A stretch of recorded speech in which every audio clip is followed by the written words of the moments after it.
Today, the Indian diaspora stands as the largest in the world, with over 32 million people of Indian origin residing in over 200 countries. The diaspora isn't just about the numbers.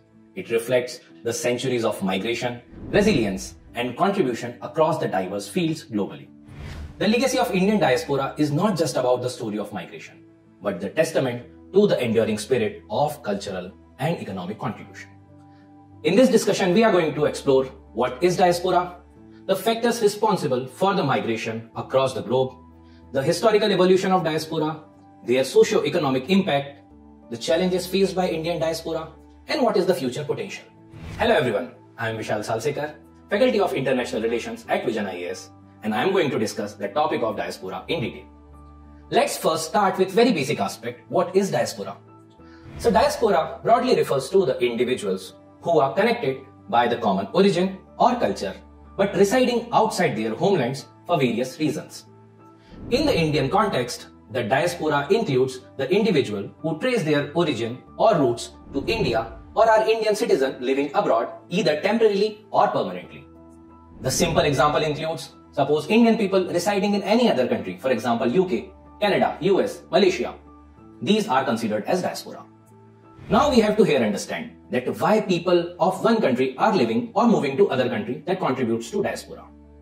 This is understood by the factors responsible for the migration, which ultimately leads to the rise of diaspora in various countries. There are mainly two types of factors, some push factors and some pull factors that leads to the migration of individual.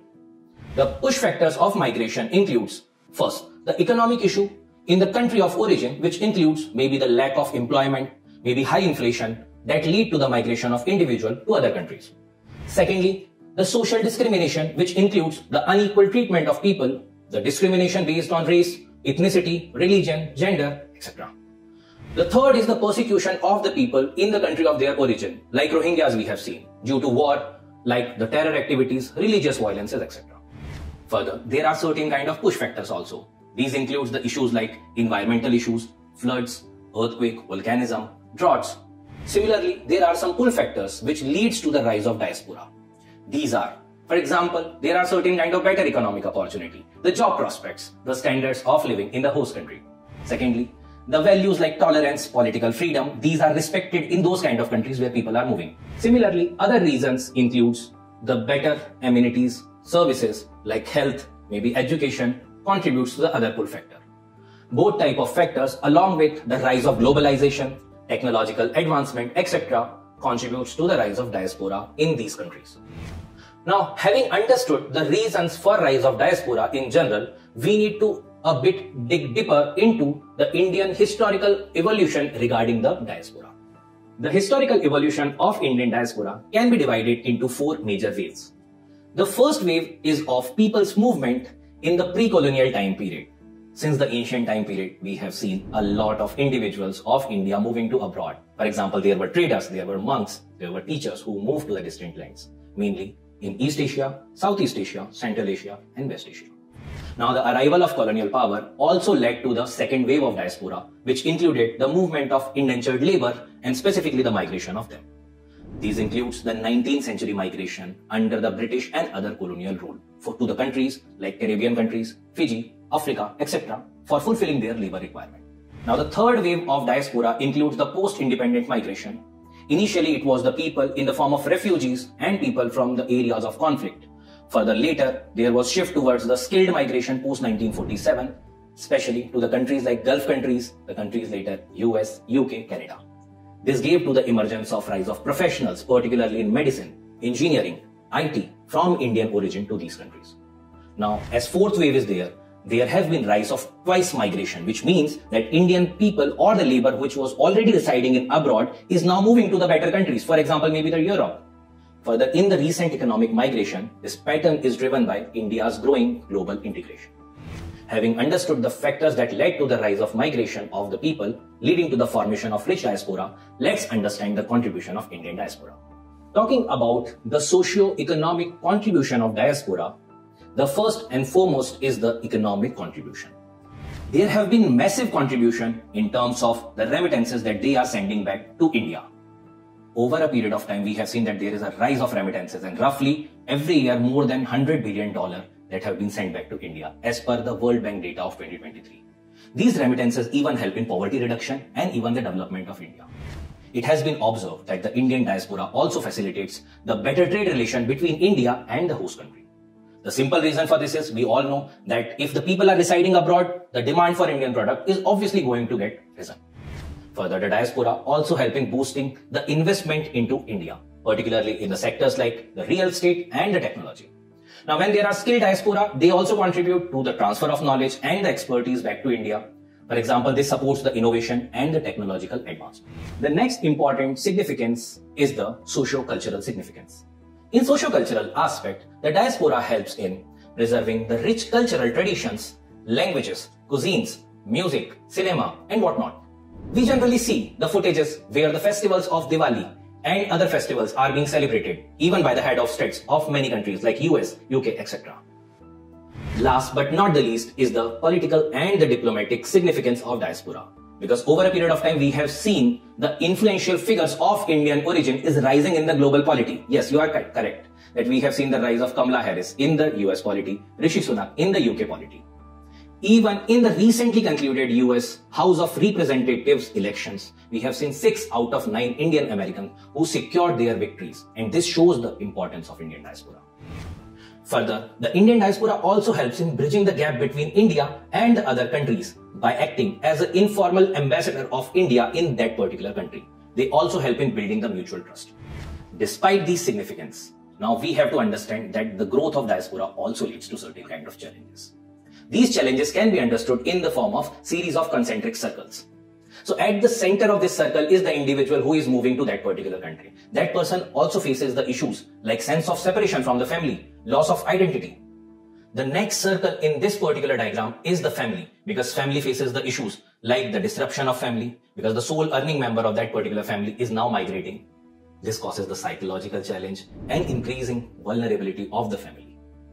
Talking about the societal level, which represents the third concentric circle, there are multiple issues. The migration causes the brain drain, which has the potential to hamper the development and economic growth of any society. Further, the society is too much dependent on the remittances. It makes the society itself vulnerable for any kind of external shock. For example, suppose if there is tomorrow any kind of war in West Asia, it is obviously going to disrupt the over-reliant society on the remittances. Another challenge may be the erosion of local culture or the ties from their homeland. Now, talking about the national level, which represents the fourth concentric circle, the issues are socio-economic and political. If the significant population is residing abroad, there has been observed that the loss of taxes, which leads to the hampering of the national economy. This may directly impact the government spending on many of the social sector, be it the health, be it education, be it any kind of welfare activity. Similarly, the issue of high cost of transfer of the remittances sometimes may lead to the rise of hawala transactions, which may in turn lead to the money laundering. Due to this, despite much remittances, the country is obviously deprived of the benefits of the remittances.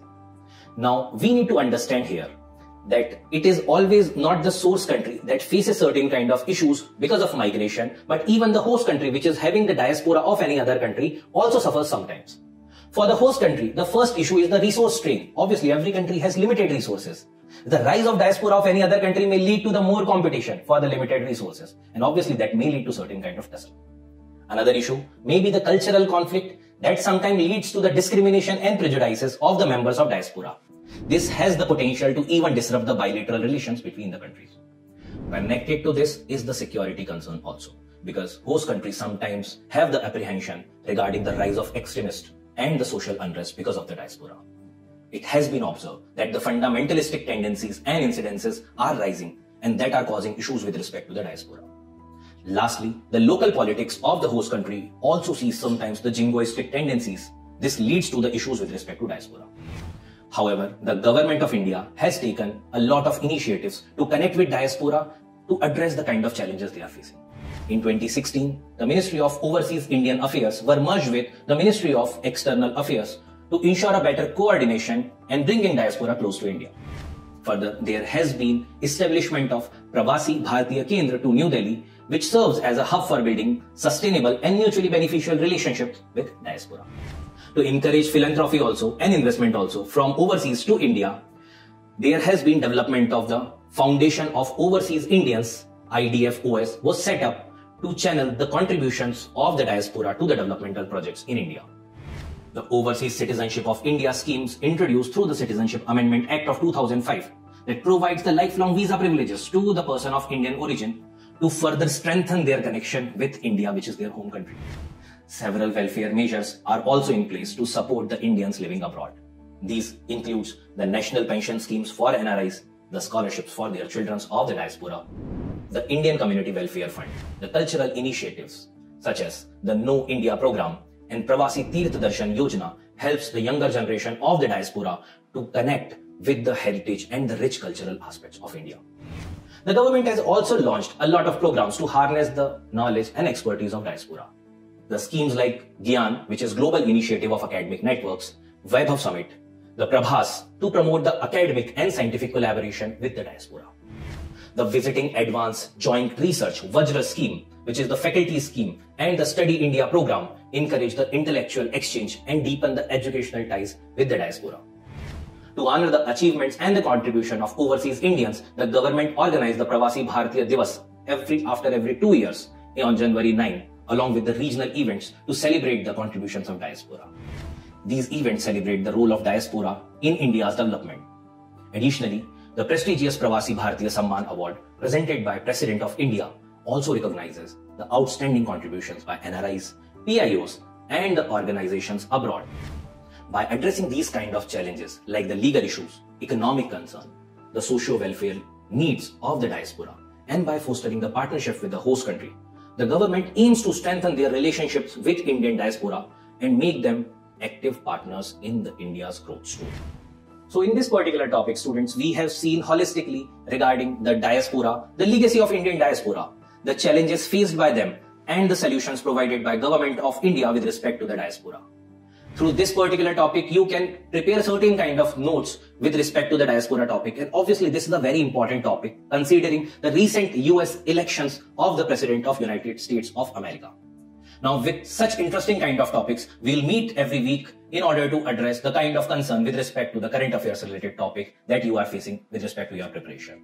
So stay connected with respect to this initiative and hope we will meet in the next discussion with more such interesting topic. Till that time, thank you.